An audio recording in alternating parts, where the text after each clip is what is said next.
En similar sentido, tenemos la suspensión condicional de la pena. Habíamos desarrollado y también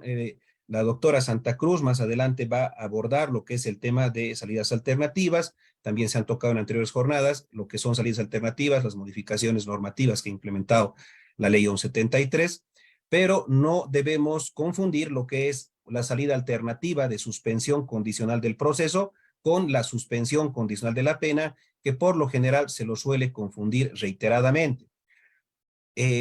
La suspensión condicional del proceso es una salida alternativa. La suspensión condicional de la pena es un beneficio post emisión de una sentencia condenatoria. Obviamente tienen sus coincidencias en cuanto el artículo 366 en relación a las condiciones que otorga la suspensión condicional del proceso, nos remite justamente a este artículo, es decir, para las cuestiones de procedencia, pero no tiene que confundirse porque, por ejemplo, con la aplicación de salidas alternativas en etapa preparatoria, estas no van a merecer la emisión de una sentencia condenatoria,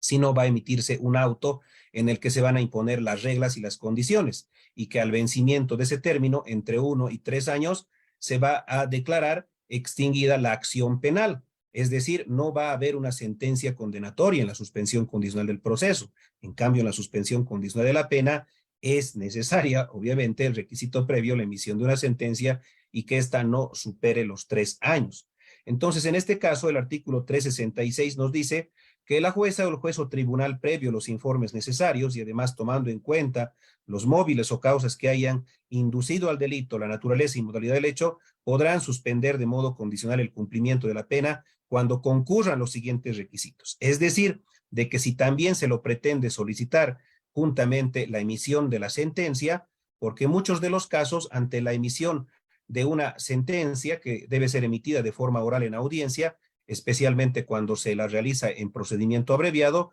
por lo general van a estar presentes en audiencia todos los sujetos procesales. Y si es que ha habido un consenso previo entre fiscal, acusador particular o víctima, con también el acusado y su defensa, una vez emitida la resolución de procedimiento abreviado, es decir, la sentencia, por lo general, las partes tienen la posibilidad de hacer renuncia en audiencia a impugnar la resolución para que pueda adquirir a la brevedad posible la ejecutoría correspondiente, ¿no? Y bajo esa prerrogativa, al igual que el perdón judicial, el Tribunal Constitucional siempre en el principio pro homine ha establecido que también mediante la emisión de la sentencia se pueda ya, siempre y cuando se cumplan los requisitos, emitir la suspensión condicional de la pena. ¿Y cuáles son estos requisitos? Que la persona haya sido condenada a pena privativa de libertad que no exceda de 3 años de duración, que el condenado no haya sido objeto de condena anterior por delito doloso en los últimos 5 años. Es decir, de la misma forma tendrá que presentarse el certificado de antecedentes penales, ¿no? Y también, al igual que el perdón judicial, este beneficio ya de ejecución no permite o no admite para los delitos de corrupción. Tenemos entonces los estándares más altos vinculados a la aplicación de este beneficio, como son las sentencias constitucionales 2546-2012 de 21 de diciembre, 1099-2016-S2, 0398-2015-S3 de 17 de abril, que además ha sido reiterada por la sentencia constitucional 56-2017, 88-2015, que nos habla también sobre los presupuestos de la procedencia. Y además, este tipo de beneficios, como se trata de la libertad de una persona, impetran la celeridad en el trámite. Para lo cual, la sentencia constitucional 676-2016-S2 justamente nos hace referencia a la impresión de la celeridad que debe darse cuando se solicita la suspensión condicional de la pena. Si es que no se han presentado los requisitos a momento de la emisión de la sentencia, obviamente lo van a poder realizar de forma inmediata posterior, ¿no? Pero siempre cumpliendo los requisitos es que la autoridad jurisdiccional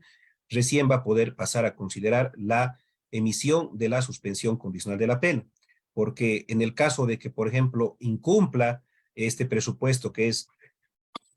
que no haya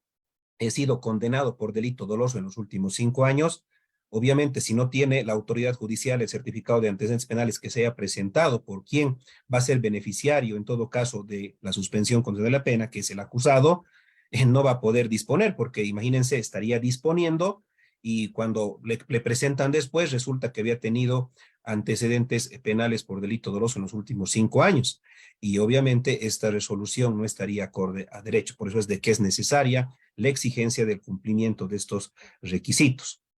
Eh, También tenemos en cuanto a algunas excepciones en cuanto a la aplicación de la suspensión condicional de la pena. Por disposición expresa de lo que establece la Ley 348, a partir del artículo 76 y siguientes vinculadas a, a las sanciones, en todo caso, que se aplican de forma alternativa a la privación de libertad. Esto también tiene una concepción especial, es decir, la sentencia constitucional 721, quebrado 2018-S2, de 31 de octubre, además confirmada mediante la sentencia constitucional 1074, quebrado 2019-S2, de 5 de diciembre, en cumplimiento al estándar más alto, ¿no? Que nos deriva desde la CEDAW, la recomendación 36, la Convención Belém do Pará, que han establecido la obligación de sancionar todos los hechos de violencia en razón de género en el marco de la Ley 348. Y tenemos delitos, obviamente, que no van a superar los 3 años. Entonces, en este tipo de delitos debe aplicarse, conforme a estos estándares jurisprudenciales, estas sanciones alternativas a la privación de libertad que están establecidas en la Ley 348, más no así la suspensión condicional de la pena. Sanciones que van desde multas, algunos fines de semana en régimen de privación de libertad, el cumplimiento de algunas disposiciones que emita la autoridad judicial, entre ellas medidas de seguridad, entre otras. Entonces, estas sanciones van a tener carácter preferente en cuanto a su aplicación antes que la suspensión condicional, la suspensión condicional de la pena, pero reitero, solamente en delitos de violencia en razón de género y las que se encuentren inmersas en la Ley 348.